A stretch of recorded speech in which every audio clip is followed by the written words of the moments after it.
man doesn't always know why he does things, Louis. I think I did it because your daughter ain't ready for her favorite pet to die.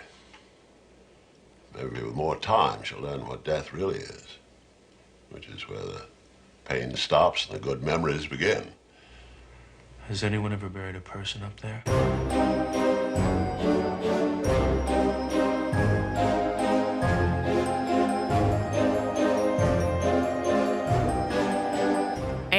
Welcome to What Makes It Scary, a seasonal podcast unleashing the fear behind your favorite and not so favorite horror movies. I'm your host, Jody Vincent of Clever Girl Effects Studios, and with me, as always, Alex Vincent of Mr. Red Productions. That's me. I'm here, and I'm ready to talk about the movie. We're gonna have to have a count for the for this episode. We're not doing that. You're making a promise that I, as the editor of this show, No, I'm throwing it out to the fans to keep track. I'm not making work for us. That I will allow. Yep.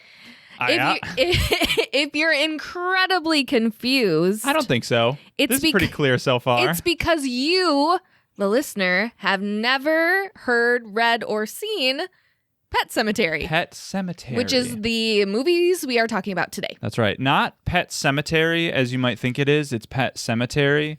It's a very common mistake. A lot of people think that it's misspelled. Well, it is misspelled. A lot of people think it's spelled correctly, so they misspell it, which is hilarious. Don't know if it's ironic, but it's funny. But it's funny. It's funny. And that's how it is. It's misspelled. Yeah, this is another Stephen King one. We dug back into the well. Well, we're continuing the season. As we said last time, this is our season 4, season of the Stephen King. Season of the King. Stevens of the King. Season 4 of What Makes It Scary King is about season King. Yep. Okay. So I hope you catched up on our episode last week about Carrie. Mm-hmm. This week we're talking about Pet Sematary. Yeah. Stop. That was an accident. That was a mistake. I didn't mean to do that. I'm very conscious about it. Tell me your past with Pet Sematary. My history? Yeah. I have none. Like none. None. Except for, well, I have seen the movies and read the book, but that's in preparation for this. Well, yeah, I mean, before that, though. I didn't have any. I didn't even really know. I mean, I had heard of it, like you've heard the name, right? But I didn't know anything about it. And then when the new movie, the 2019 movie came out, or was coming out, people were talking about it, and they were like, hey, this movie's coming out. It's based on this, the book, and there was an original movie. And I kind of picked up a little bit just about there being a cat dies, comes back, Pet Sematary. That's all I knew. That's literally the only thing that I had any conscionable knowledge of this series. And then I had wanted to watch them just because they were movies people talk about. Right. Then you were saying, here's what we're doing for this season. Here are the movies. We were talking about them. Decided to do Pet Sematary. So excited because I wanted to read the book and watch the movies, and we've done all of that. Yes, we have. Yep. My history with it is very similar. It's also one of those things that just gets ingrained in you somehow. Mm-hmm. Like I knew that Pet Sematary was about a cat that then gets buried and comes back to life. Yeah. And that a little kid dies. I knew that. Knew that. And you kind of spoiled it for me. Not in the sense of here's what happens, but you know what it's about, right? And we were already reading the book at the time. Yeah. And you can tell it's pretty foreshadowy, the book. It was so funny because we read the audio or listened to the audiobook together. Yes. Or started to, and then we went our separate ways with it. Right. And narrated by Michael C. Hall. The great Michael C. Hall. Can I say something? This is my favorite audiobook that I've had. Yeah? Not favorite book, but reading of an audiobook. He does such a great job. I've listened to a few audiobooks just in my time, not to brag. And, there are always something lacking or something that I'm kind of well, it was good, except blah, blah, blah. I really only have one complaint with Michael C. Hall. And it's the same one that you do. It's the same one I have. Hey ho, let's go. Hey ho, let's go. The way he delivers, it's a recurring motif. Stephen King, by the way, does this where he has a line that means something. It's kind of like a musical theme that comes up a lot, and it means something, and it comes up a lot. Right. How many times am I going to say that? Well, it's like Stephen King. It just recurs. And Hey Ho, Let's Go by the Ramones, that's not the name of the song, is one of those in this book. But Michael C. Hall makes no attempt to read it like it is the song or like it's musical in any way. Like what the song actually does makes you pumped to go do something. It's like, hey, yeah, his delivery let's go is just so bland with it. And it's just flat. Yeah, bland is not the word I would use. It's just different. And so he's like, hey ho, let's go. He does it in a lilt, but it's not what you want. Right. So I agree with you there. But other than that, yeah. He's a great performer. He's a great actor. And I think he does a lot to bring the story to life. And then the story was brought to life in movies, which we'll talk about. Yeah. We'll bring it up. But what I was bringing up, that we listened to the book together, and it was so funny because you're just like, ah, man, I think something's going to happen to this cat. Yeah. Like you didn't really know that it was going to die. No, I was kind of playing it up. I didn't know the specifics. I was like, man, this cat's really sticking around a lot longer than I thought. That's what you were like, where, that's the thing about the book. It's over there.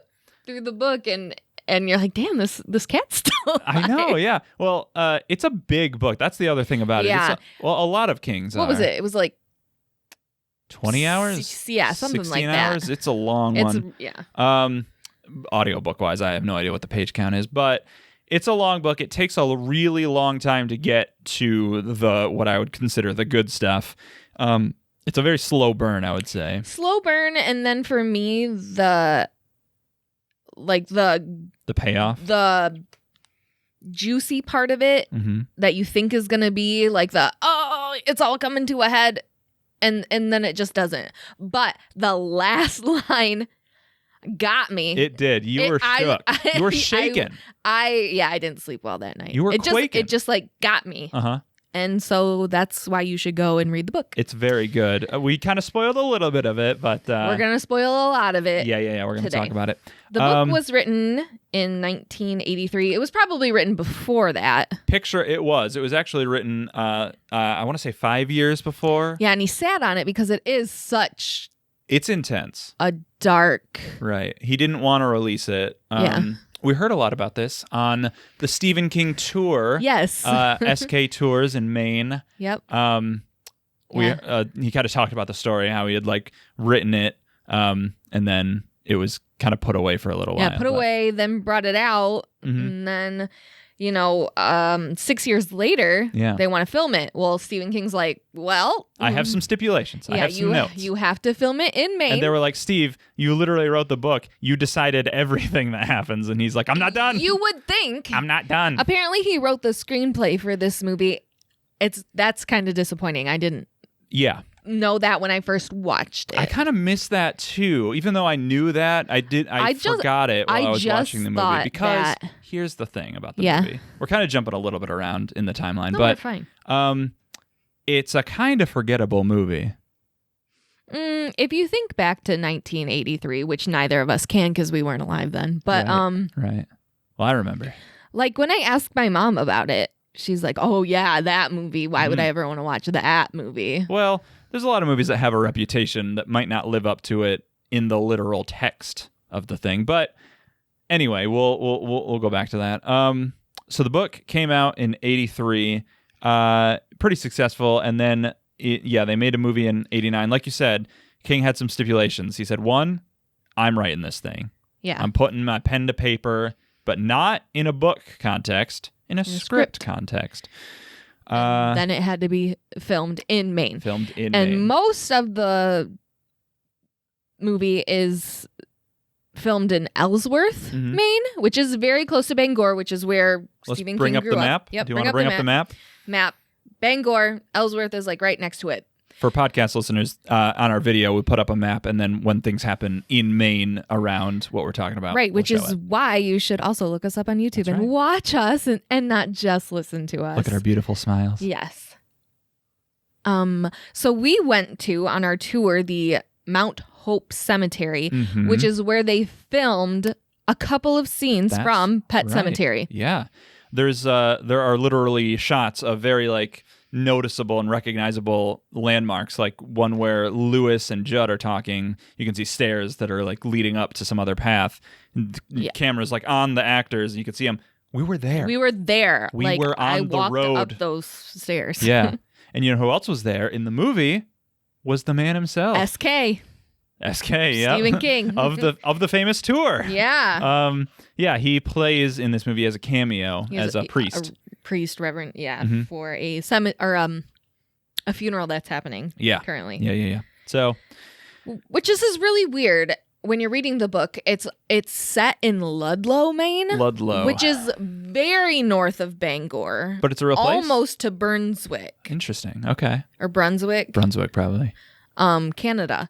So it's probably, I think, our farthest north of the Stephen King stories that happen in Maine. Probably, yeah. But in it, like, the cemetery is almost near Bangor. So it's farther away than what you would think it would be. It is interesting. Well, yeah, because in the book, the cemetery that they go to, it's far away. They have to, like, travel there, and then they have to get back. It's not just, like, in the town or whatever. So before we get into it, this audiobook also had, like, a little prelude. An introduction. That Stephen King recorded for it, and it almost gave a couple of things away, and we were kind of soured on it. I feel like, and it's so cool. I'm currently listening to Salem's Lot. There's also an introduction in there, and it talks a lot about what he's thinking going into it. And I really just feel like these should not be They need to go to the end. They need to be afterwards. I'm like, well, thanks for reading my book. And here's where I kind of got some of the ideas. Because that's our best Stephen King impression. It's pretty good, honestly. No. It's better than my Alfred Hitchcock impression from season you want to bring 1? us back? Throw it back? What did you do? It was not even recognizable. I don't know. You'll have to go look it up yourself. Yeah, please do. Dig back through the archives. Hello, and welcome to What Makes It Scary, a seasonal podcast unleashing the fear behind your favorite and not so favorite horror movies. Because that was a treat to behold. He goes through and he's like, there was a pet cemetery near my house when I was married while I married and have these young children. Yeah. And it's spelled S-E Matary. I don't want to spell the rest of it because I'll get it wrong. Sure. And so that's where that came from, because that's an actual thing. And then his daughter's cat died. Yeah. Named Smucky.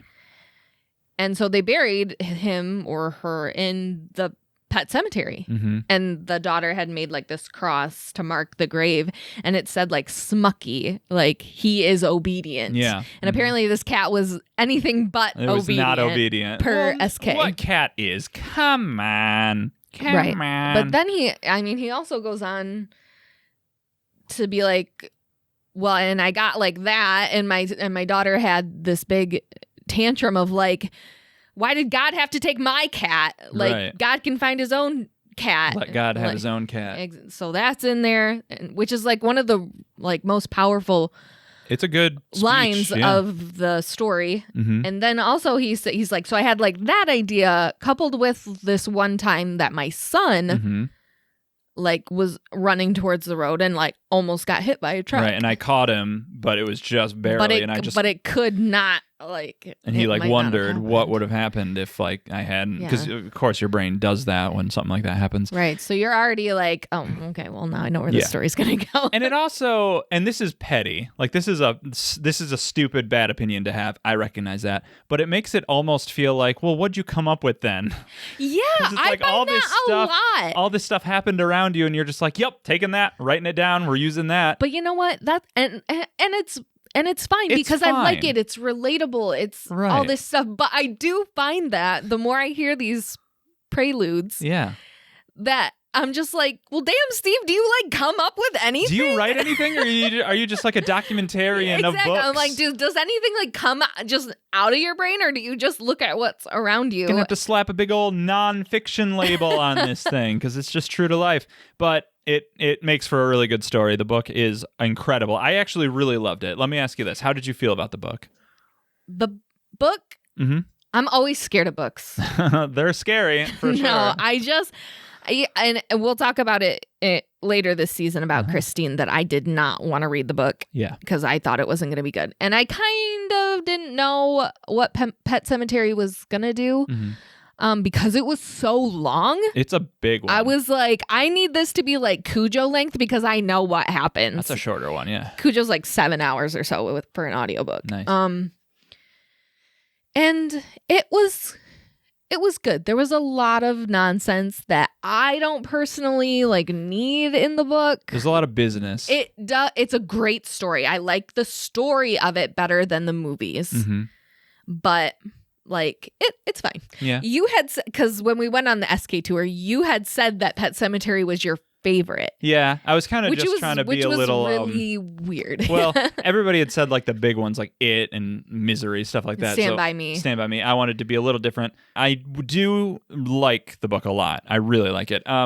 Mostly a lot of my warmth towards the book comes from being not familiar with it because, like I've mentioned before, I have read a lot of Stephen King. When I was a teenager, I went on a huge Stephen King tear, read a ton of his books. Pretty much every movie that we're talking about this season, with very few exceptions, I read the book when I was a kid.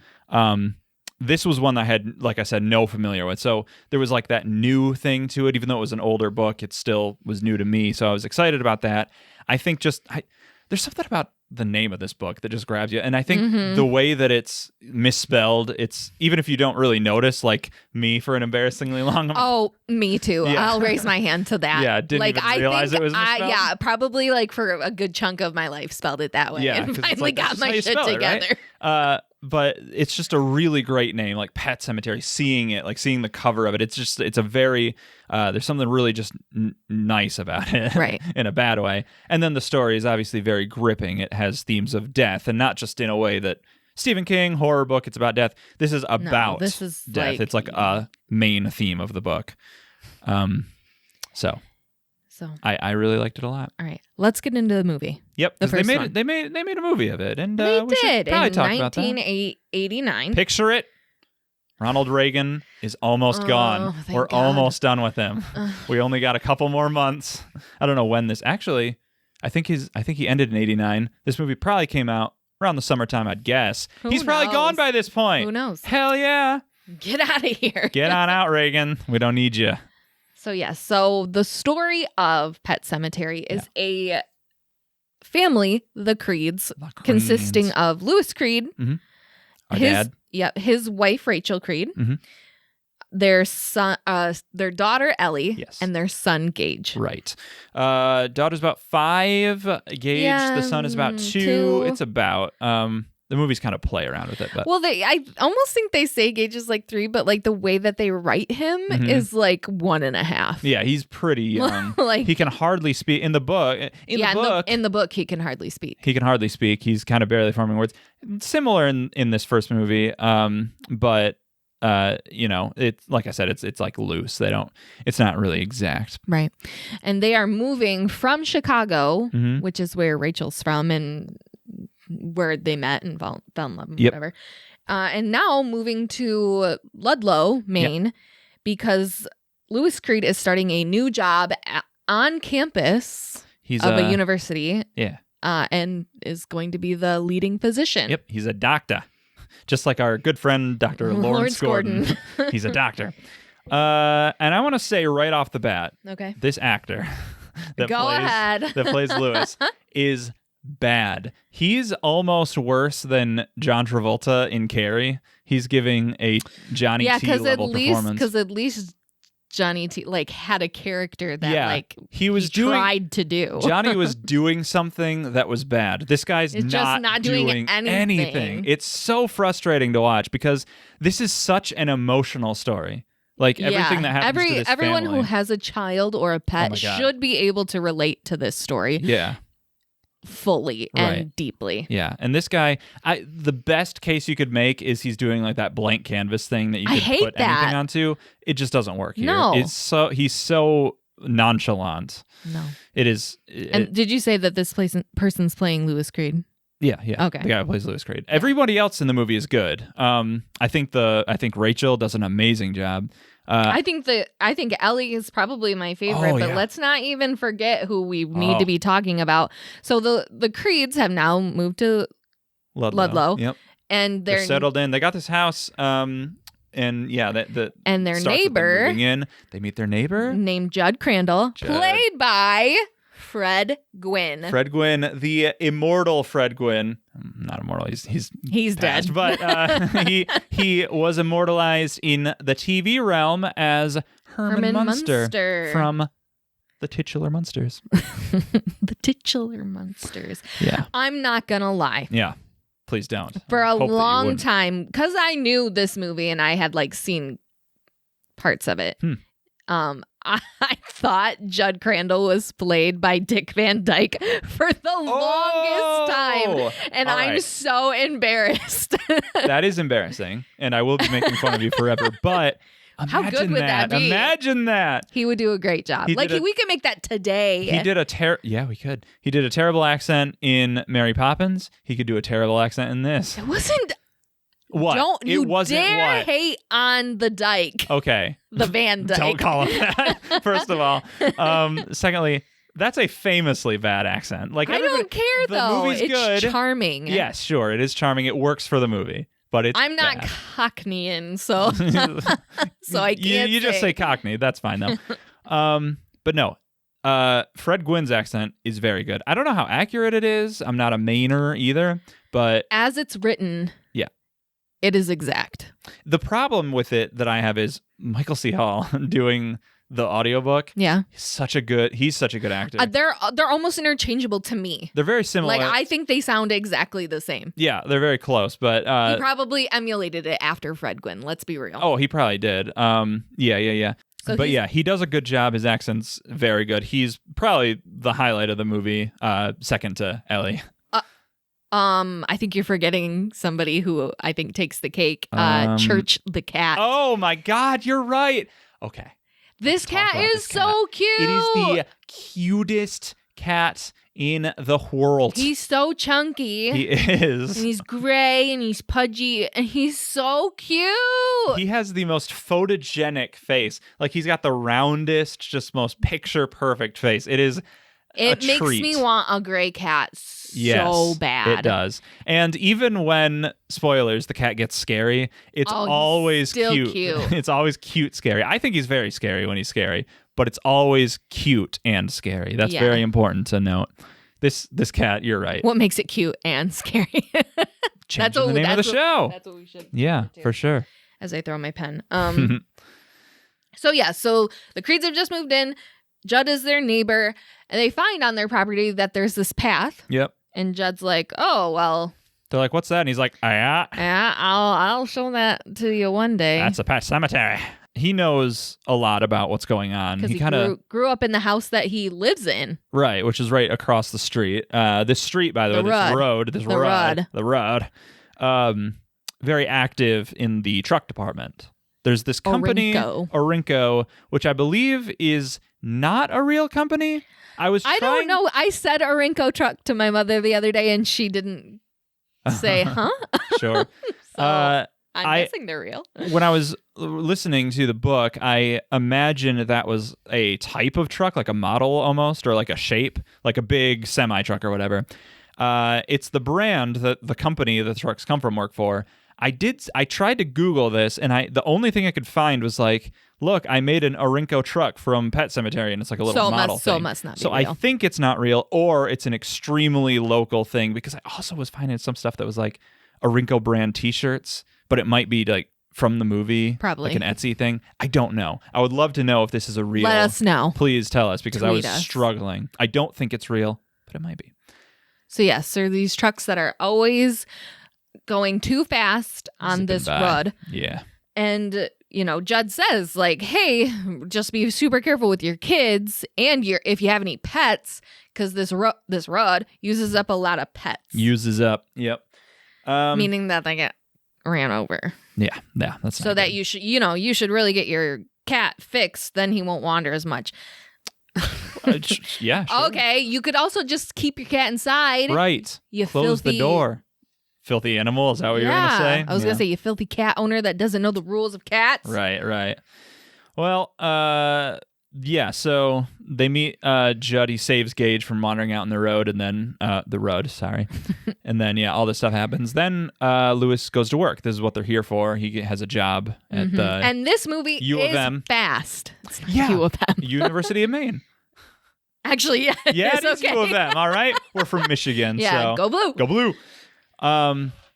Yeah, this movie, by the way, this is the thing because the book is so long, but it almost feels like it just kind of makes its own. It's like organic, take it day by day. Right, Like, this happens, like time and then actually they kinda goes hang by. out. This movie could take place in like 2-week period. Yeah. It feels like it's just quick. Because he goes to work, his first day of work, and then immediately we see, because it's actually kind of funny, the juxtaposition. Yeah, it literally just changes scenes, and you see Well, because his wife is like, have a good first day at work, and then it cuts to someone's head filleted open. Like, Yeah. that's what you see. you see brain in this movie. Yeah. You see straight up brain in this movie.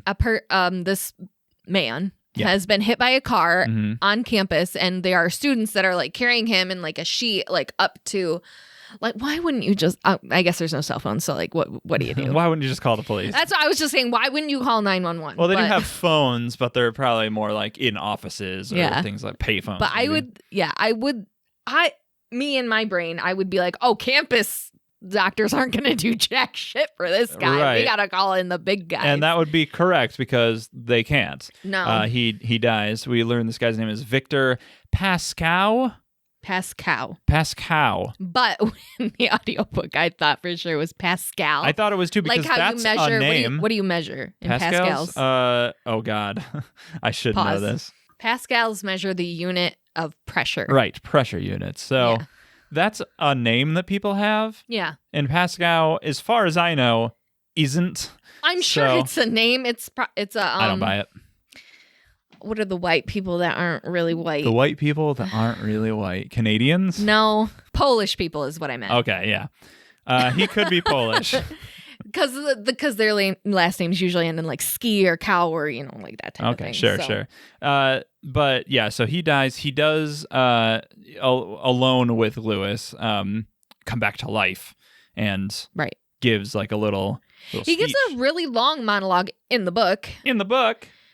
but in the movie, it's literally just like a man's heart is stonier, Right, and he says the barrier must not be crossed. and that's it. Yeah. And you're like, what? Yeah. The barrier of Love? sex with a corpse? like you're just Because like, if what? that's the case, you can count me out. I am. So then it's like, whatever. Okay, then later that night, He gets a dream. Lewis gets visited, by the ghost of Pascal. Mhm. Pascal, whatever you Pascal. want to say. And this is I want to say Pascal, but unfortunately, we can do whatever we want. This It's is our podcast. basically American Werewolf in Yeah. London, Paris. Yeah. Because you have like this dead body who's back. He's a ghost, but he's still discombobulated, and it's very strange. This is a weird turn for the story as a whole to take. Yes, it's very weird. Like, what makes this one person come back to this one person, Lewis Creed? They do say later because he was with him when his soul was discorporated. Yeah. So when But- he crossed over, but does that mean that he like saw what Lewis was gonna do? Maybe. In Probably. the grand scheme of the universe, people have died around other people before. Right. If this is the rules of this universe, Mm-hmm. are there just ghosts that show up all the time then because people die? I don't know, but he also says like, you tried to help me, so I'm going to try and help you. Yeah. So like that makes a little more sense. Anyway, he's visited him, takes him out to the pet cemetery. That's right. Points to the deadfall that's on the edge of the pet cemetery. Yeah, which And is a is, like, downed tree. just a brush brush huge. mess. It's like a beaver dam almost, Yeah, but for people instead of water. Don't go through there. that's a dam. That's what I just said. It's literally what I just said. No, you didn't. A beaver dam. Roll I the thought clip. you said like beavers, whatever. All right. Anyway, he shows him the deadfall and is like, "This is the barrier." And now you're like, "Oh, okay, Yeah. don't go past See this that." big thing, this big scary glowy Yeah, thing here? don't do it. go there. All right, I'm going to peace out now. And that's it. And then he literally just leaves. and Lewis curls up in the ground in a fetal position in the dirt. wearing Wearing he went to bed in His- scrubs. in his scrubs. Actually, I think he comes home. Is this the movie that he comes home, or is it the next one? He has blood on his shirt. I believe that's the next one. Anyway, yeah, he's sleeping in scrubs. That's disgusting. I don't care if they are clean. Right. I fucking hate scrubs. I wear them every single day. And people are like, oh, it's like going to work in your pajamas. It's great. It's not. They're awful. Yeah. I don't know. There's my rant on scrubs. Okay, thanks. My rant on scrubs is show's overrated. It's not that funny. Let's move on, people. Okay. Anyway. We're going to get some letters on that one. Yeah, sorry. Tweet me. But yeah, so he goes to sleep. He wakes up in his scrubs. He also wakes up in dirty dirt feet because his feet are dirty, which means he actually did go out. And so he's like, uh-oh. So this is real. It's not just a dream. Right. Then what happens? Then we get... while the Creeds are there, they have a housekeeper named Missy Dandridge. Yes. This is not in the book. I mean, this character is in the book, but it's not... She's hardly a character. Yeah, she's like the babysitter that sometimes comes to watch the Creed children, and that's it. But this character in the movie, I hate because we're taking away from another character that is amazing in the book. Norma Crandwell. Judd's wife, Norma, who she's a really good character. She's very interesting, lends a lot to like the themes of the book and everything like that. Not in either of the two movies, which is a travesty. But they did wrong. Yeah. They missied the mark on that, if you will. Anyway, Missy is their housekeeper. She suffers from stomach cancer and then is overtaken with the pain. Yeah. And commits suicide by hanging herself and jumping off a table in her basement. Yeah. Super weird. Just all of a sudden. Instead of having Norma, who has... an established character... who has like arthritis and heart failure and like that type of thing and is goes in and out of better health, worse health, and then dies. Yeah, tragically. They just needed a funeral to get Ellie to like wonder about death. Right. And you just I don't know, they just fucked it up. Steve, what were you thinking? Yeah, why'd you do that, Like, Steve? why did you take Norma out? You made her. Right. Well, I created you, I can destroy you, that kind of thing. It's so annoying. Anyway, they go Lewis, Judd, and Ellie go to Missy's funeral. Right. We meet Stephen King. He says, "Hello, I'm Stephen King." Right. Soon, What Makes It Scary podcasters will be here in this graveyard. Wait a second. This grave. Visiting. Rachel does not go to the funeral because she is like hard against talking about, thinking about death. Right. And all that because... she has a phobia. Yeah, she has a straight up phobia. She has trauma. Oh, yeah. PTSD. Uh-huh. Because she had an older sister named Zelda. Yes, which, by the way, great name. Go on. Sure is. Who, when they were younger, developed spinal meningitis. And eventually died. Yeah. Around, like, in front of Rachel. She was the only one. We learn later that, like, she almost came to fear her sister. Like, her sister became, like, this evil thing that hated Rachel because she could walk and, Zelda couldn't. And Rachel was there, like, the only one there the day that she died.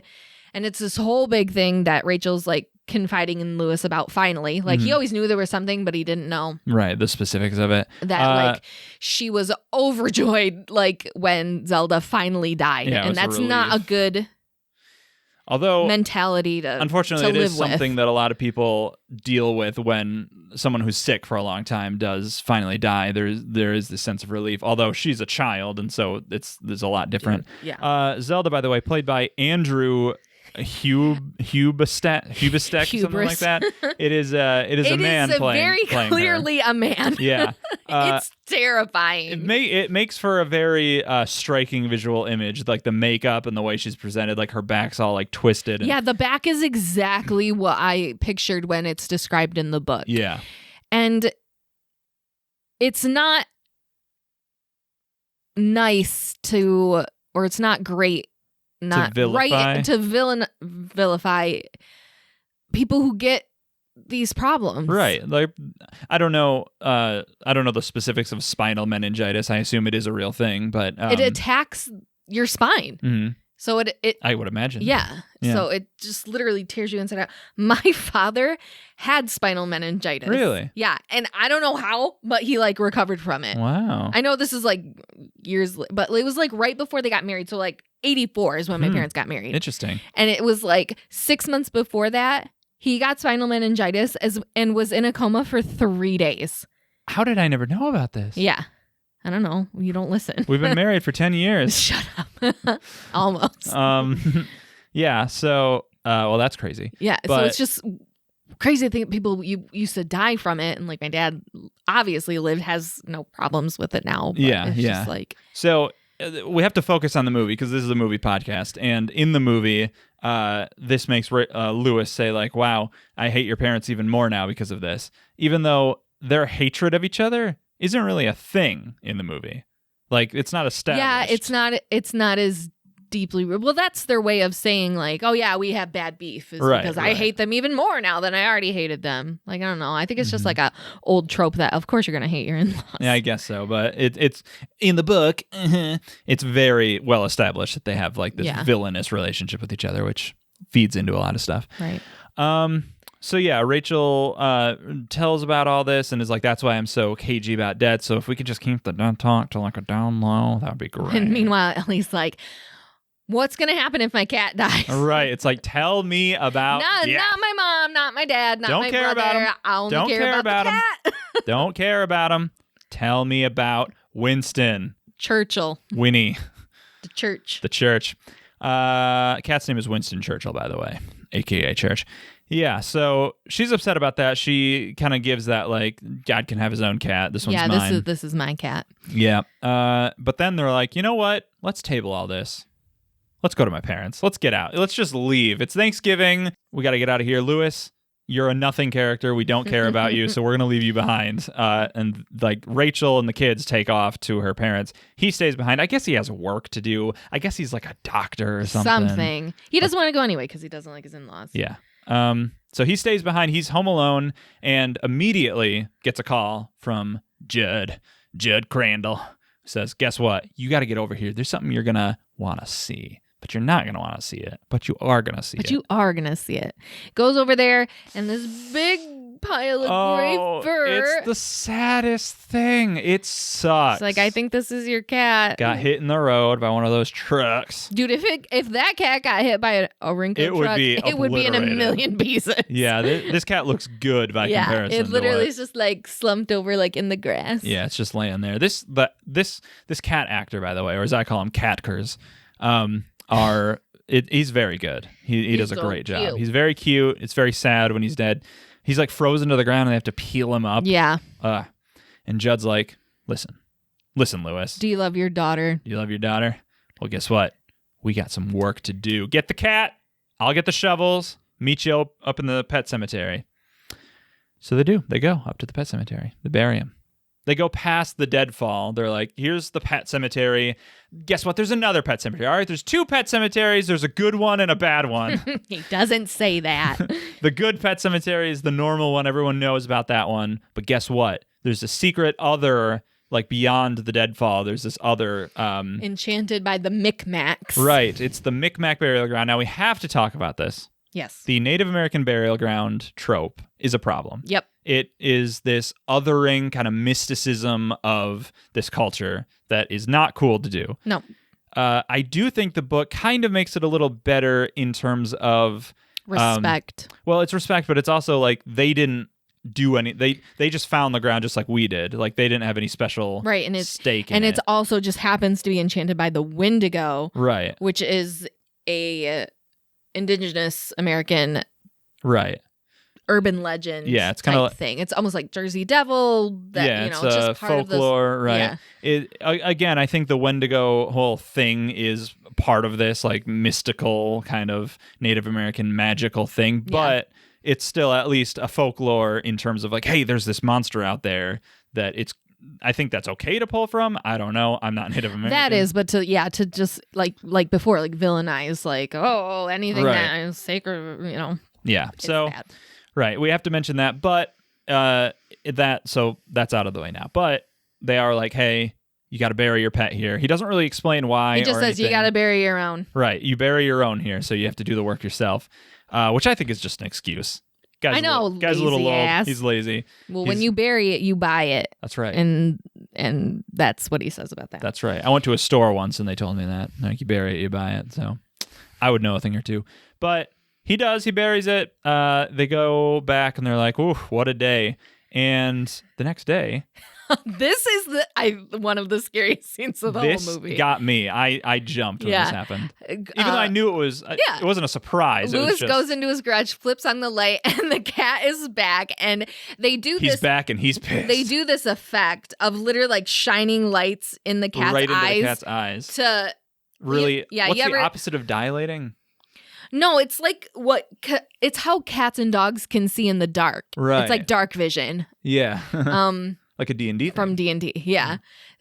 They have special optics Yeah. in them, and when you shine a light in them, it amplifies. Right. Everyone knows what that looks like. Makes it very reflective. It's also like very big. Its entire eye. It's like when you're driving and like your car lights hit like a possum deer or a deer. something. Like it's just that very really reflective. white light. Anyway, this cat's there and it shrieks. Its God. ears go back. It's very scary. It's scary. But it's also still very cute. Because he's such a good little cat. He is he's a bad cat, but he's also a good little cat. Yeah, so he's like, oh my God, the cat is back. And he like convinces himself like, okay, that he wasn't really dead. He just crawled out. Yeah. He's fine. I didn't bury him deep enough. Oh no. He didn't tell, by the way, Ellie or anyone. He called them earlier and didn't tell them about the cat dying. He was just like, yeah, listen, don't worry about that. Yeah, I haven't seen the cat. But cat's definitely weird. He tries to like hold him to like inspect him. He sees that he's swats right at his face. Yeah, gives him a huge scratch, which that's going to get infected. That's a problem. Cat scratch fever. Cat scratch fever. Scratch right here in my arm. From a cat. Uh-oh. Oh, God. I swear I do. He didn't mean it. But yeah, he also takes himself a little bit of a rat bath in this movie. This is so gross. This is awful. This is why you don't want cats. Yeah, this is, because he's taking a bath and Church throws a dead rat in the bath with him. That's a bad cat. That's a bad cat. That's a bad cat giving a rat bath. Nobody wants that. Bad cat rat bath. You know? I do know, and I love it. I'm going to write that down. Yeah, so this cat's a problem, but there's not really much you can do about it because the family comes home. Right, and Ellie is not sad because her cat's not dead. But she's also not super thrilled because the cat's weird and smells bad. Smells way bad. Yeah. So she's like, yeah, here, Church. Yeah, she's like, Church, I don't want you sleeping in my room anymore, which is probably good because that cat's a bad cat, as we've established multiple times. What else happens? He goes to Judd and he's like, what the hell, bro? Yeah, why is my cat alive? I didn't sign up for this. And he's like, you did, Lewis. When you buried it, you bought it. That's right. You bury it, you buy it. Welcome to Walmart. So he tells this story about the Micmac burial ground and that he had buried his dog Spot there, and it came back and was just mean, vicious. Right. Not a thing in the books. In the books, he does the same thing, buries his dog. Dog comes back, and it's almost just like a shell. Just nothing. Just no excitement in the dog. Right. You know, just kind of whatever, you know, yeah, but he always stinks no matter how many bads you give him. And it's just a dog. It's just not the same. Not the same. It's very sad. And this is the first time we hear Judd say, like, sometimes dead is better. It's like, well, damn, Judd, like, why didn't you just let my cat die? Right. Why'd you have to tell me about all this? It's because in the book, the Wendigo is like making Judd tell him to do this. That is the thing. There's this force that's kind of making Judd tell him, making all these things and then happen. Therefore Lewis doing things after. Right. So yeah. So is there anything else that happens before? Like the big... No, that's pretty much it. Oh, God. Well, here we go. Let's you want to take it from here? Because Yeah. I don't want to talk about this. Yeah, so... I want to take a break. I'll see you later. They go on living. The cat's still weird. And then they're having a lovely picnic one day, flying a kite. Speaking of Mary Poppins, let's go fly a kite. Now, Disney, that was a very short clip that was not long Get enough. off my ass. Yeah, shut up about it, okay? Anyway, they're flying a kite. They're all out sitting at the picnic table. Ellie says shit, so that makes every adult laugh. They're like, whoa! Like, oh my God. And they all turn away from Gage. They're like, we have to look at Ellie now. Yeah. And like Gage, even though we have this kite flying around, not going to worry about that. Yeah, the kite, he drops the kite string. It trails off. He's running after it. He runs into the road. And there's a truck. A Rinko truck. A Rinko truck, who's listening to the Ramones, by the way. Oh, I didn't catch that. Yep. Are they listening to Hi Ho? No, Let's go. I wish they were, but that would have been too on the nose. And Lewis and Judd are both running after Gage. Yep. Lewis trips at the last second, like in the book, like his hands like graze the back of Gage's jacket, and he gets hit by this truck. And Gage dies. And he's dead. And not just dead, like exploded. Right. Almost. Right. The again, in the book, it's almost like skips over this. It flashes back to it a lot. But it's like the end of Act 1, the beginning of Act 2 is like, and that was the last good day they had, and then it picks up and again, now and Gage everyone's is dead. sad, and it's like they're remembering the time that it happened, which makes it a little more palatable. This like sucks to see, but it's also done in just a very weird way because the guy Lewis falls to the ground and yells no. And then it does this flash photography to like scenes of baby Gage being changed and stuff like that. It's just very out of place and very strange. Well, but I just think it like, I don't know, that's kind of what you would do, I guess. It's what I did when my dog died, like dug up every picture I could find. Right. That's true. So. Yeah. So Gage is dead. That's very sad. And they have a funeral for him. The dad, Rachel's father, punches him because he's like, you should have been. Like, what were you doing? Yeah, right, why weren't you watching him? Yeah, so I knew this would happen. It's like, yeah. Did you? Did you? Yep. So then, of course, like everyone knows where this is going, and Judd even knows like Lewis. I know what you're thinking. This is a bad idea. Yeah, this is a terrible idea. I should never have told you about the Pet Sematary. Forget I told you. Right. Do not, Lewis, dig up Gage and put him in the Pet Lewis, Cemetery. don't you bury him in the Pet Cemetery. Lewis, stop. Don't. Put that shovel down. Put that baby back in the grave. No, not that grave. Son of a bitch. Lewis sends Rachel and Ellie to Chicago to be with her family because it's just, like they're just a mess. Yeah, they're rightfully so. Yeah, how could you not be? They're distraught. So yeah, they go out.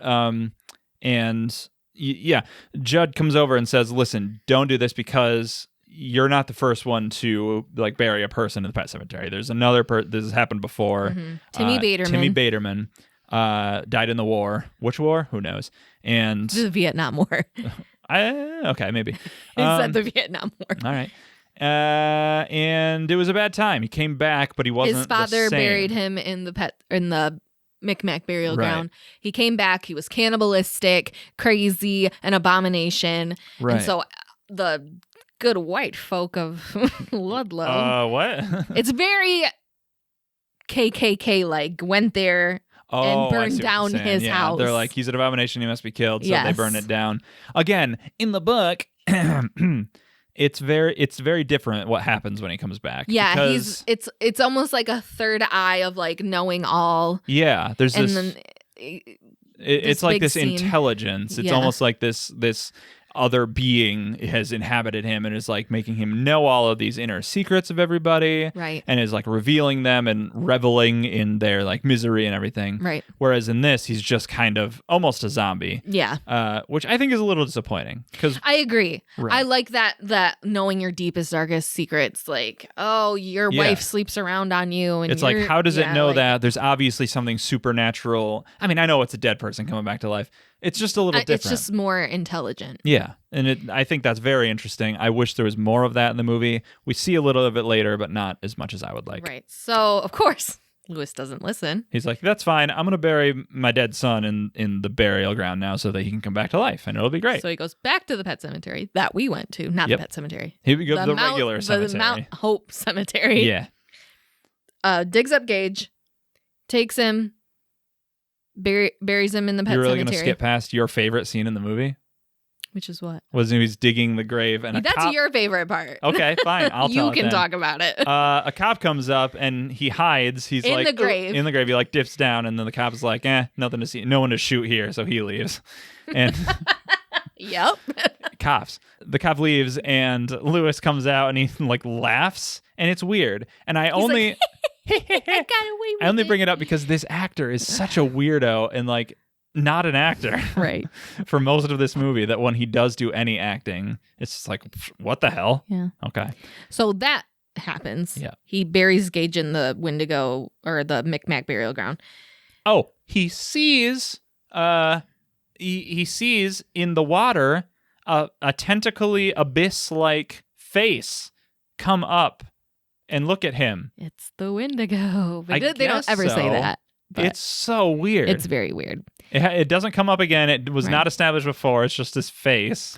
Meanwhile, Ellie wakes up because she has these dreams often. Like, I dreamed that church was dead. I dreamed something Yes, bad was going she to has happen to very Gage. prophetic dreams. So now she's like, something's bad is gonna happen to Dad. Pax Cow told me. Yeah, she knows And it. Rachel's like, who the fuck is Pax Cow? And then Pascal is like, it's Pascal, actually. It's not Pascal. It's not Paxow.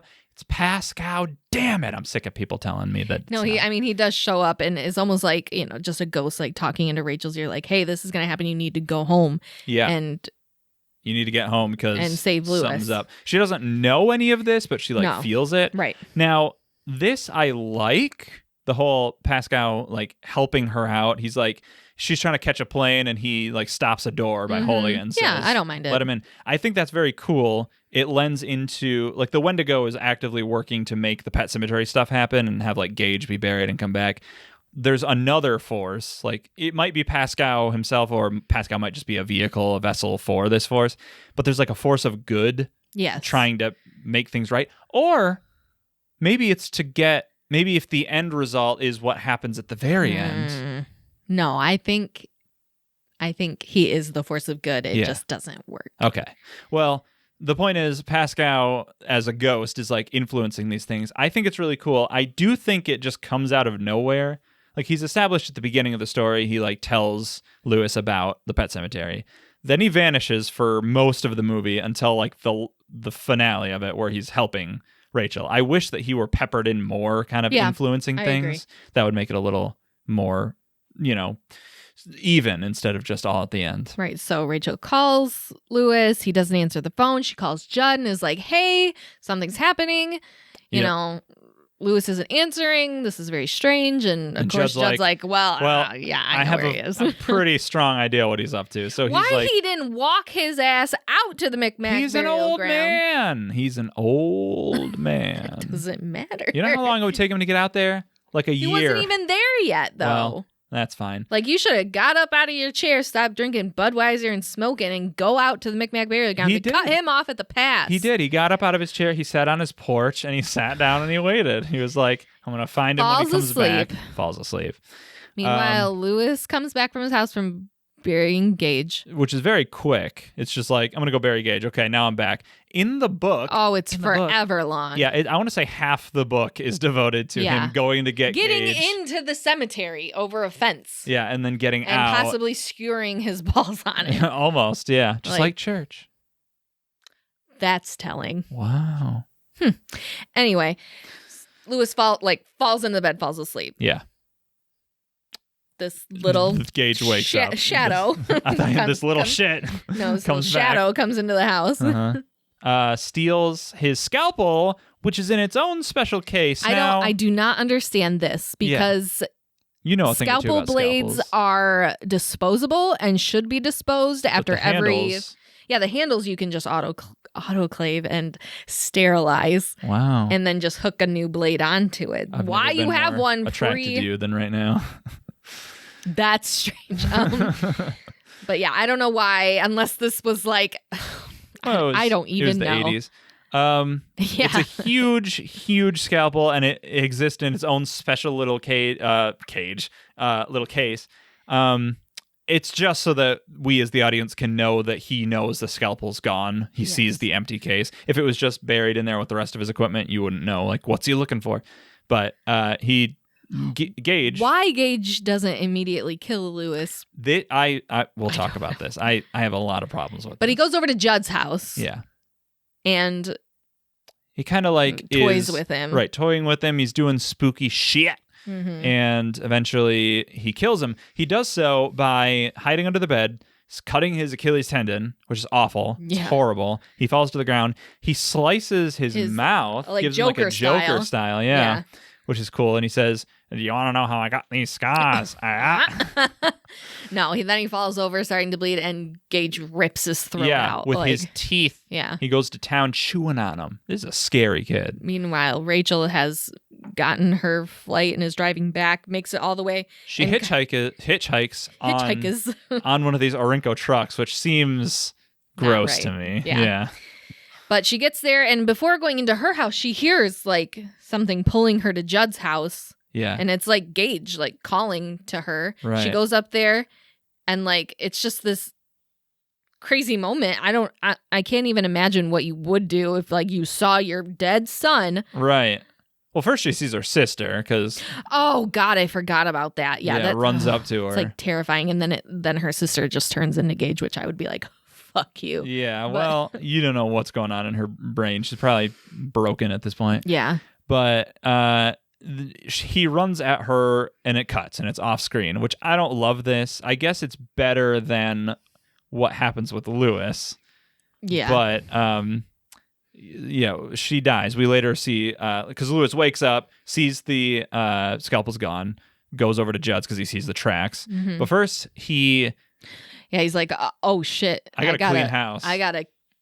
I gotta kill this kid, Yeah, and I'm gonna practice by killing this cat. Mm-hmm. This cat who's so cute. This cute cat who just wants his meat. He throws a thing of meat on the ground. Cat's eating it. And he's having a great time. Just be happy with the dead cat. Yeah, it's this fine. asshole picks up this real cat.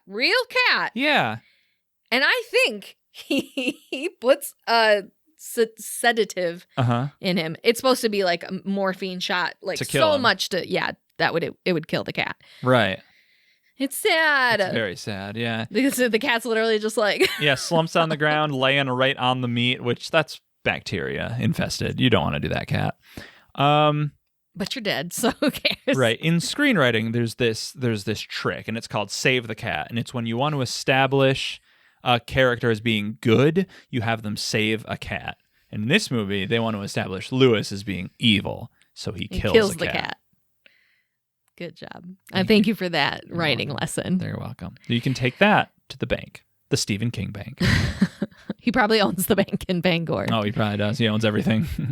So he goes into the house. Mm-hmm. He finds Judd's body. Yep. And then from the ceiling falls Rachel's who's body. hanging. Now, this is scary to me. This was like the first thing that like really got me like, ugh. Because I knew all the beats of the story, but this freaked me out. People hanging, I always have a problem with. I have a huge It's a very scary visual. because it's yeah. We'll talk some other day about what makes that scary. I'm sure we will, yeah. But yeah, so then he also sees Gage, who attacks him, and they have this fight. Now, this is cartoonish. I have a problem with... Yeah, it's very child's play. Yeah, it's very child's play. I have a problem with child's play, too, which is you're an adult. You can kick a child. Yeah, but I almost think they have, like, supernatural, like, strength. They might. That would be the only thing that makes sense. We'll talk about the next movie shortly. Right. But, yeah, it just looks very silly to have somebody struggle with a child, even if they are super strong. Mm-hmm. It's just a very silly image.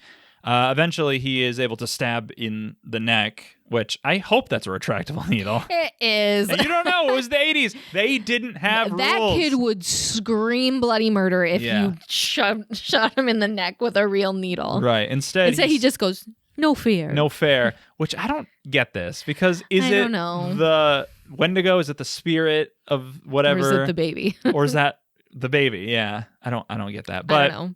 He goes, falls down, hits his head. We didn't talk about the other best part about the movie. Oh my God. Which is when Lewis wakes up after burying Gage in the next morning.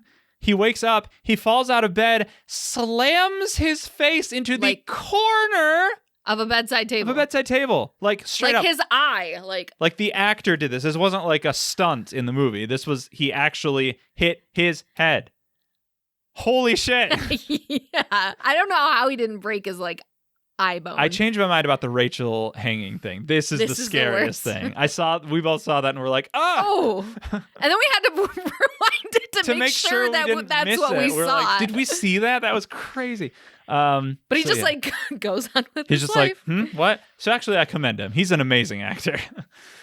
He burns the house down. Right, but not before carrying Rachel's dead body out. That's right, he does. He's like, I'm taking this. Pascal is in the street and is like, Lewis, you have to stop. I know Judd did this earlier. I'm going to try my way now. I know what you're thinking. Don't do this. Right. Don't bury that body. Says, it'll be fine because I'm doing it immediately. I waited too long with Gage. Right. That's what happened. So I'm going right now. This was a theory in the book. It's not super established in the movie that the time that it takes between the actual death and burying in the pet cemetery to be a factor in how much more right you come back. Because like with Timmy Baterman, it was like a week before, like after he died when he was buried. Right. And then with Gage, it was like a couple days. And Church was, pretty quick. And he's kind of normal, but not really. I don't know. It's tricky. So he buries her and then goes home. Yeah. And this in the book is where I like it more. Yeah. In the book, he does all the same stuff. Comes home, he's sitting at the dining room table, and it just says that like the door opens and Rachel like walks inside. She puts her hand like on his shoulder and is just like, "Hello, darling," I think is what she says. That's the final line. And that's it. Oh, that's so good. I know. And and in this, she comes home. It cranks it up to 1,000. I don't even know how this happened to her face, because when we saw her face earlier, it wasn't like this. But it's just like the side of her face is gone. She's almost like the Two-Face from Dark Knight. She's like crying pus. Yeah. Oh. And she's like, "Darling," and Lewis has just gone crazy by this time, and he's like, "Oh my God, They love kiss. you." Yeah. Her gross, icky face. And she reaches for a knife and lifts it up, and then the screen goes cuts to black. and Lewis screams. So he's presumed dead. Fine, I guess. I love the ending of the book. I think it like I said, it got me. It was pretty like, wild. Oh, okay. That's the movie. Thoughts, feelings, emotions? I've told everyone what I think about it. I think it's not as good as the book. I think it's a pretty strange movie. I don't understand the choices that were made. But the story as a whole, here's what I thought when I first was going into this book. Here's what I guess what I would have expected if I knew more about what it was about. They very early in the book, the cat dies. They bring him back. He's weird. That gives them the idea. And then again, maybe halfway through, maybe before, Gage dies and it's tragic. And they bring him back. And this happens early in the story. And then they're like, he's normal at first, but he's not altogether normal. And then things get weird from there. And then you might have a Child's Play thing of like people start dying and you don't know who's behind it. And you start to learn that it's Gage. And there's all this stuff going on. I thought that would have been very cool. And these movies don't do that. This movie doesn't do that. It pushes that like way towards the end. He finally comes back. He goes... the first thing Zombie Gage does is sneak into Lewis's house, steal the scalpel, go to Judd's to kill him. Why? Because he now knows that Judd didn't want Lewis to bury him. Who cares? I didn't write the damn Who cares? thing. What does Gage want? Like, so Rachel comes over, he kills her. And then we missed the thing where he calls Lewis on the phone and says, I played with Judd, I played with Mom, now I want to play with you too. Come over, Dad. He's probably pissed at all those people for letting him run in the road. So he was gonna kill Lewis. Yeah. So then why, when he was asleep in bed and he had the scalpel that he snuck into his house, not just kill Lewis? I don't know. What kind of sense does this make? Because he had to get Rachel home. Rachel was on her way home. But he didn't know that. She literally was about to go home, but then the ghost called her to the other house, the Judd house, because that's where he was. He could have just been home to kill Lewis, then Rachel, then go to Judd, who's asleep. In 2019, They made another one. made another movie. Oh, we missed Pet Sematary 2, by the way. Thank God. That movie is wild. We're not we talking will not about be talking that. about it because we want to talk about things As closely weird- related to Stephen King's That's Pet right. Sematary. Yeah, and this one was not written by Stephen King. Mary Lambert, by the way, directed by a woman, the original. Yes. Also directed Pet Sematary 2, which is weird. It's a But- fever dream. Yeah, very strange. So Pet Sematary 2019 came Yes. out. Nobody really notable in the cast except for Judd, who is now played by John Lithgow. Yes, the immortal John Lithgow. Yes, still the with us. immortal preacher from Footloose is what he will always be to me. That's right. Interesting trivia fact about John Lithgow. He was in Dexter, starring Michael C. Hall, who read the audiobook for. That's how he got the job. Probably was how he got the job. I don't think he does quite the same. No, it's not. It's not the same level as Fred Gwynn. I really like John Lithgow Yeah, and he does a great job. bringing this character to life. It's just a very different just character. presenting the emotions that this character goes through. Right. But it's not Judd Crandall. Yeah. So it's kind of lost on me. I can take it or leave it. He's no Fred Gwynn, and nobody ever will be except for Dick Van Dyke, apparently. But Apparently, yeah. But you say no one notable in the cast. The guy who plays Lewis Creed his name is Jason Clarke, I believe. I'm looking it up right now, so we don't have to cut anything out because I know exactly. It is Jason Clarke. Now, this actor is strange because he mostly plays a bad guy. He has a very antagonistic looking face. He also plays a lot of heavy type characters, like not heavy character, but like characters who are the heavy. They're like brawlers. Yeah. He's he has a lot of physicality. okay, This where are you getting at? This role is not a very physical role. I don't think he's cast well in this movie. I think he does a good job because he's a good actor and he's miles better than Yeah, I think the guy. like him. It didn't distract me at all. I thought his acting and his portrayals of emotions were spot on. That's so good. it doesn't really bother me at all. All I've right. never seen this guy in anything else. So Well, that's how I feel about this actor. I think he does a better job than the other guy, but it just doesn't seem to be right for the part to me. So that's all I'll say. this follows closely to the first movie and also the book.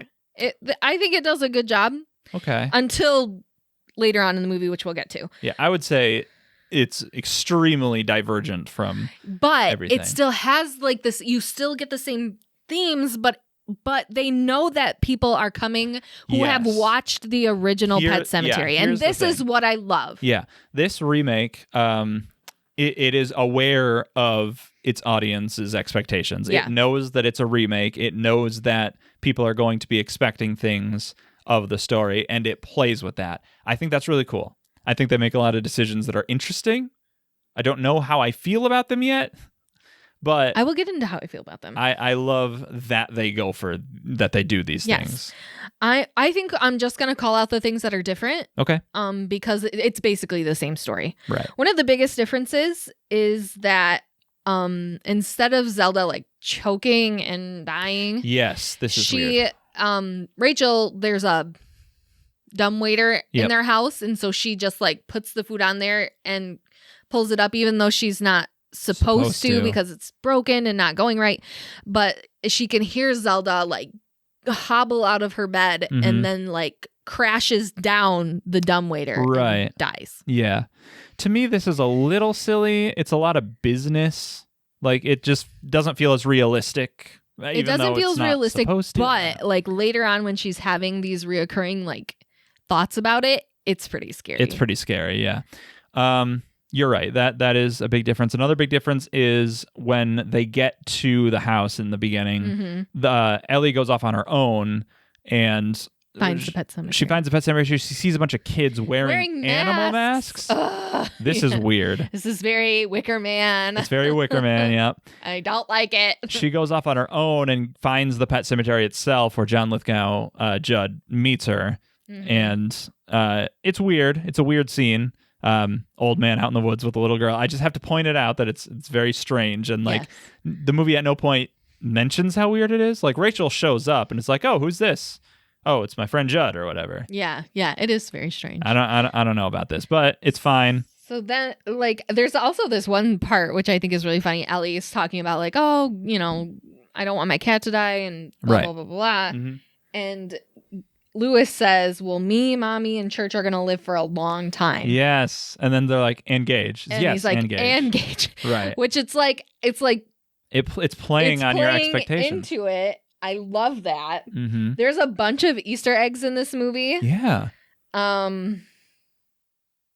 They talk about the bull that gets buried in the pet cemetery and comes back and is very mean and that type of thing. Mm-hmm.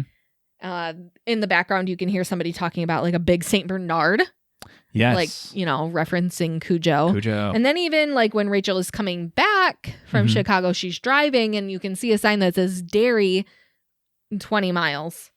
Yeah. Which so is like cool. there's probably more that I missed, but those are just what I saw from watching it the first time. And those are super, super cool to me. Yeah, I love those. Nobody, like my mother would never Oh, no. catch or care about any the of that nor stuff. the normies. The normies, not the normas.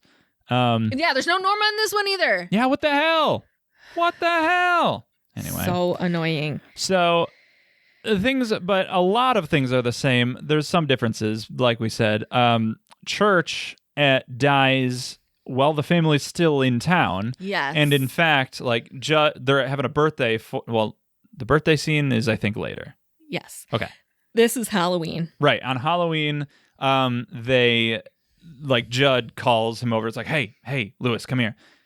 And he has no Maine accent in this movie, by the way. No. It's kind of disappointing, but I think it's very disappointing. But I think I get it. You as an actor, like when you're taking on like an iconic role that somebody made, right, you can't do the same thing. Yeah, you have to make it your own. Yeah, so, it's disappointing and very, very difficult shoes to fill. Right. But he does I get it. He does a good job of playing this other character, which I consider it. Anyway, he says, like, hey, look, I found your cat here. Ellie comes running up. They're like, oh, we can't have her see this, so they like have to block hide it out. And he even tells Rachel, like, the cat's dead. I don't know what we're gonna do. Right. But then after, and this is so weird to me because it's like the whole thing is that nobody knew except for them, and then he came back and nobody knows that he's weird. But in this, they all know what's happening. So they go up and bury it just like in the original, and then when it comes back, they go to tell Ellie in the next morning, like, hey, he ran away last night. We don't know what happened. But she's like, what do you mean? Church came back last night. Like, he's in my closet. Right, he's right over there. He's right behind you. Yeah. You pet him when you walked in. They're like, we did.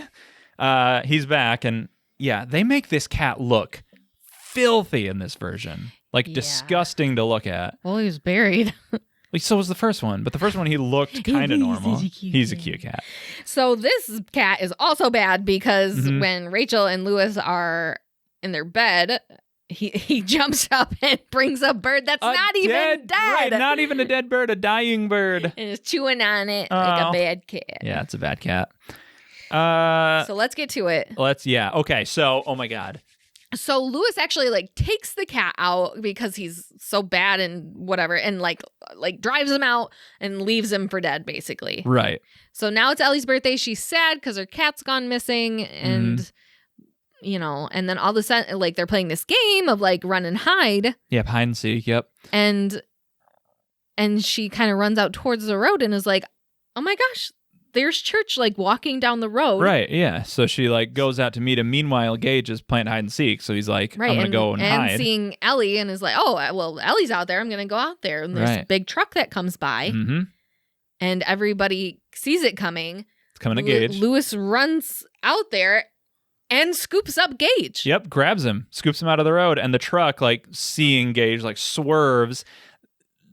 The semi part, like the corral that it's holding, right, slides off and hits Ellie, and Ellie dies and kills her. I was floored, right, but excited at the same time.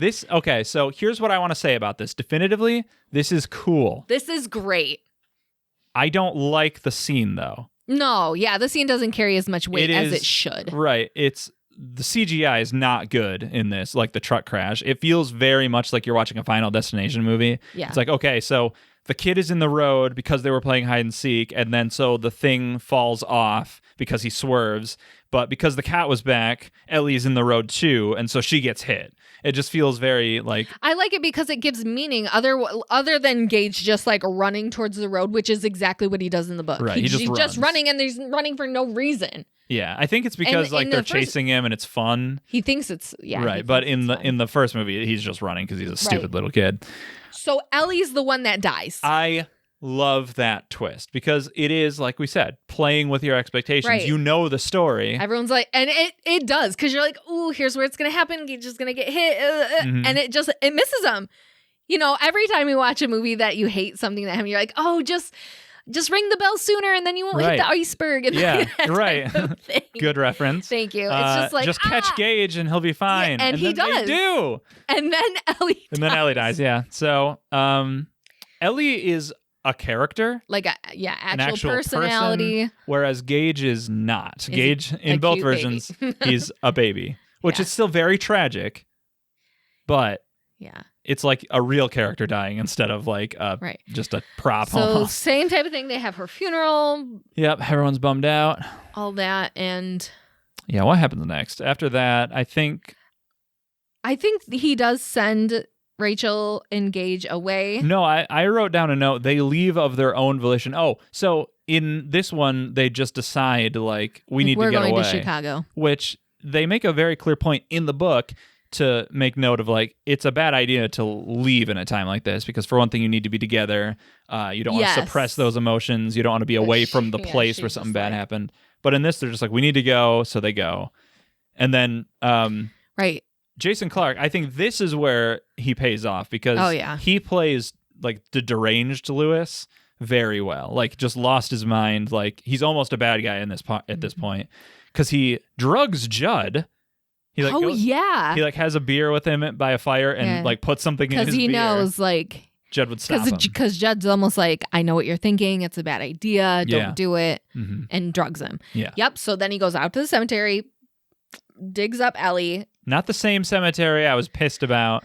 Yeah, that's really disappointing. Right, because we were there at that first one. So then he buries her in the... Yep. They never say Micmac burial ground, I don't think. I don't believe this so. one. Yeah. In the sacred burial ground that brings you back to life. Mm-hmm. And there's, by the way, there's like 40 minutes left of the movie at this point. Yeah, so you're like... So okay. This is kind of more what I was thinking initially was they'd come back earlier and then stuff would happen. And that's kind of what we get. She comes back the next morning. Yep, she comes back and he's like, whoa. Hi. Like, I'm so happy you're home. Yeah. You know, bathes her. Of course, it's kind of that her hair. same thing. We had a scene earlier where she was combing Church's hair. And he got mad and scratched her. It's kind of like a parallel here with him combing her hair. Yeah. And her face is not right. Like she has one eye that kind of won't open all the way. I think she has a scar on her face. She definitely has like staples down the back of her head. Right.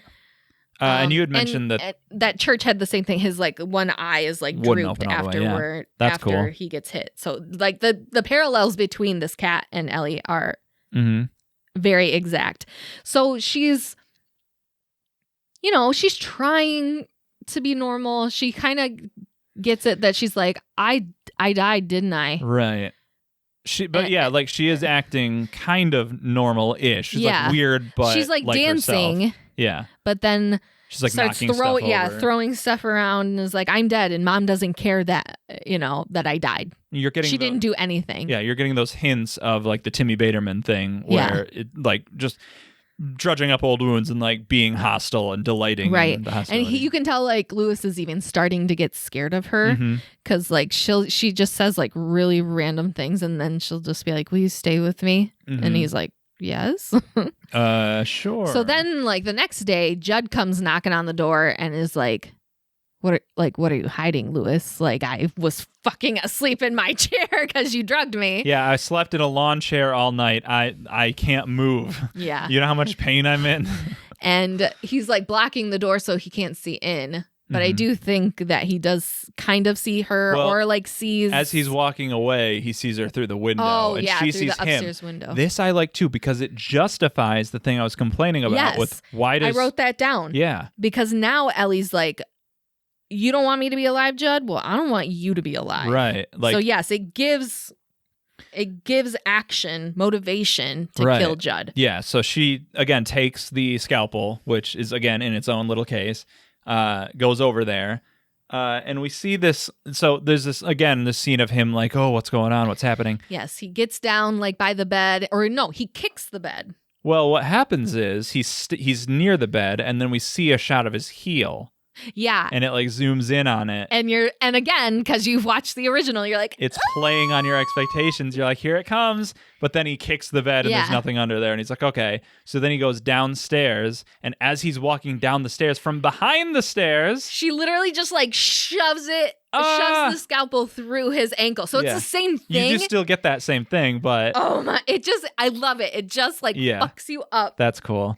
So again, he dies. Rachel, she's having hallucinations, PTSD of Zelda. Yeah. Like in every medicine cabinet, it's Zelda's body that's coming down. And we do get a little bit of Norma in this movie. When Ellie is killing Judd, like she almost like puts on Norma's face and is like, and has that like all-knowing, knows all the secrets, and has a little bit of that conversation with him. Right, yeah. Not as explicit as it is in the book, and let me tell you, it very much is. And I was like listening to it in the parking lot at my work, and I had to like turn it down because my boss was walking by. Yeah. I've definitely had that before too. But yes, I like that.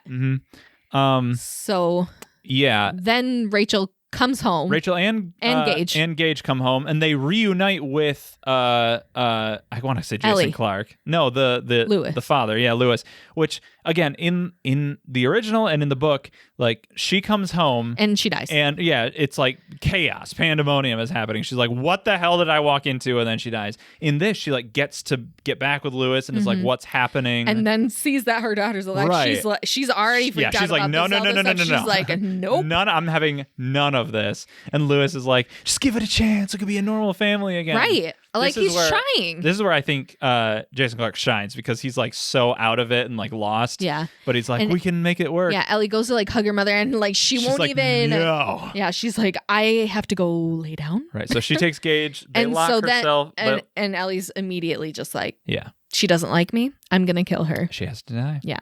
What daughter hasn't said that about her mother at some point? You know what I mean? Me. Anyway, I have never said that. So while Ellie and Lewis are doing whatever they're doing, Rachel has another vision of Zelda attacking her, and it's very, very, very like the 2017, 2019, like the two-parter. It's basically pulled straight out of there. It's like very CGI, but not bad CGI, just noticeable, and like this creature coming for her. And eventually it's Ellie who like comes in the door and is like stabbing her. Right. And kills her. Which you see. But before she dies, like Lewis is trying to pull her off of her and all this other stuff. And he gets knocked out by Ellie, like smashed, I think, something over his head. But before that, Rachel's like, do not bury me in that cemetery. Yeah. He says that. At one point, it kind of just becomes jumbled at this point because it's just a big fight. But at one point, they're like the baby and Rachel are trapped in the bedroom. Lewis is outside. They have to pass the baby down through the window, which I think is cool. He puts the kid in the car, locks it, and says, "Don't open this car for anyone. Yeah, for anyone but me, especially not your Ellie. Sister. Yeah, not your mother. Me." So then he goes back up. Then he gets knocked out. So then Ellie has just killed her mother. Yep. Drags her up to the sacred burial ground. Yeah. Buries her. She immediately comes back to life. Well, there's a fight scene between Ellie and Lewis, and it looks like Lewis is going to kill Ellie again. But is stabbed. It's that classic thing of like somebody is stabbed and then you find out who it is. And it's Rachel, which she was just buried. Yeah, got up, stabbed him. So then they bury him in the ground. Yeah, well, you don't see that. You do see the three of them, now zombies, walking to Gage in the car. The very last shot is Gage in there. And you hear the click, car click, unlock. Cut to credits. That is a fantastic ending. Cool. Just as good as the book, I think. Okay. I think it is. Okay. I think it holds a lot of weight because now it's like this army that they're building. Yeah, it's like, when will it stop? Right. Never. Yeah. It's like Little Shop of Horrors. So then there's a song that plays over the ending credits, which starts with the "Don't Fear the Reaper" little like thrum, like that. And I thought it was that song, but it isn't, and I was very confused. Well, it And was like, I don't want to be buried Yeah. in a pet cemetery. That's the song, which I think that's the Ramones song. It might not be the same one that he was singing in the car. I don't remember, know. but it was fun. Okay, what did you think about this movie? I thought it was great. I just like it for the fact that it's different. It knows exactly the audience that it's playing to, flips it on its head, but still has the same flavor, and that's all I'm going to say about it. Okay. I didn't like it as much. I liked it, I think, better than the original just because of, like, it was very different, and it didn't have the guy who played Lewis in the first movie, which was if awful. they could, like, meld them together, Yeah. have Fred, Gwen, and Sure. and then the second movie. And Have Fred and John Lithgow playing the same character somehow.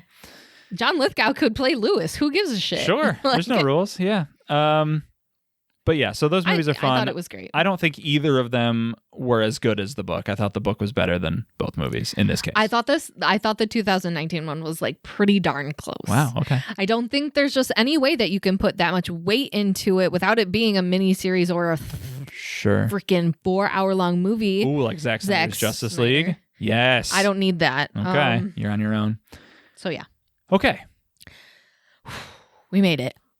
Now, what makes Pet Sematary scary? We've talked about zombies before. Sure have. Thanks for listening.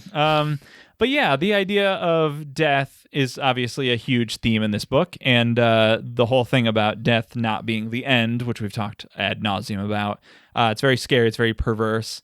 The idea of people coming back and they're not right is very Yes. scary. Like Yeah. this person that you've loved and you knew and you lost is now returned to you, but it's not that person, and it's very, like, obviously not that person. Very scary. You have all the stuff. I mean, obviously you have like kids dying. That's awful. Yeah. Like that's a terrible thing. Dying prematurely. Yeah, That's a yeah. huge thing too. You didn't Right. get to experience Yeah. all these things. Right. Pets dying is very sad and it's a very scary thing. Nobody wants that. But then, like, the idea of trying to protect your children from death, maybe not in a literal sense of like catch them from the road when dying, but also like shielding them from the idea of it. Like, I'm going to bring church back so that my daughter doesn't have to face the idea of her cat death. dying. Right. Yep. You obviously have that very literalized in Rachel's whole thing about being afraid of death and being like very closed off about it. Yeah. And then you have the stuff with her sister, which is like, you know. Let's get into that. Yeah, Okay, I got please. two main things that I want to talk about. One of them is Zelda. And I just know so many people go through. Mhm.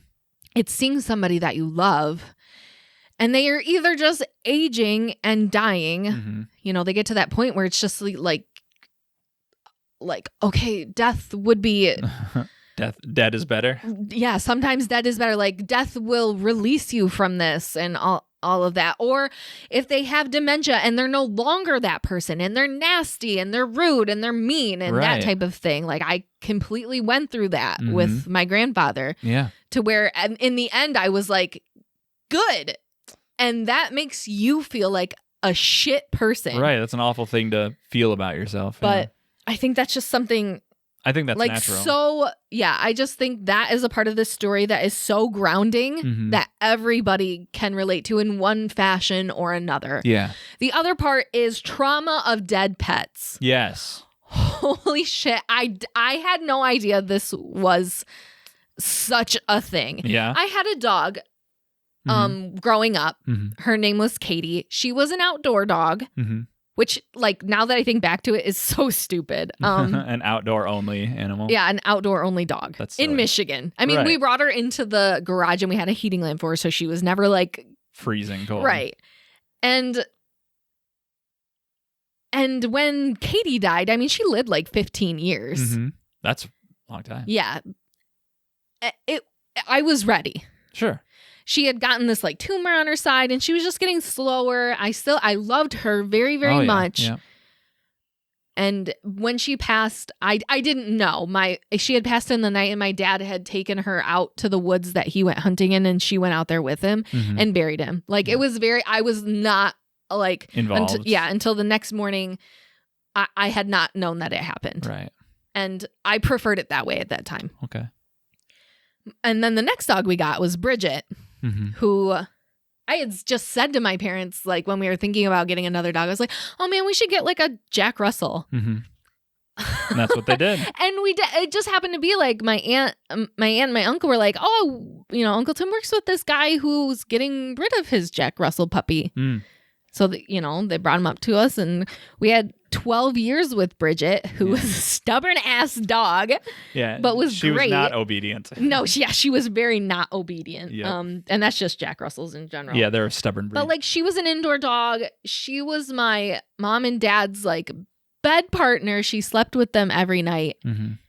And so, 2019 or something like that, when she died, it rocked my house. Yeah, it was awful. For sure, yeah. Because you lived with us at the time. Yeah, I did. And, like, you can see it, but, like...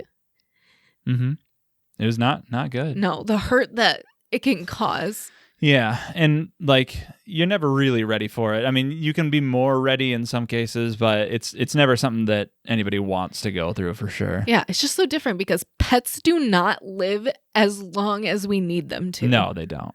They're always gone too soon. Yeah, so cherish your pets. Yep. They're amazing. Let them sleep on the bed. Let them get on the couch. Well. It's fine. All right. So I think that's what makes Pet Sematary scary. That's true. It's a very, very relatable story. I think a lot of Stephen King's stuff, it's like, yeah, we all know what it's like to be bullied, but none of us have had pig's blood poured on our heads. Yeah.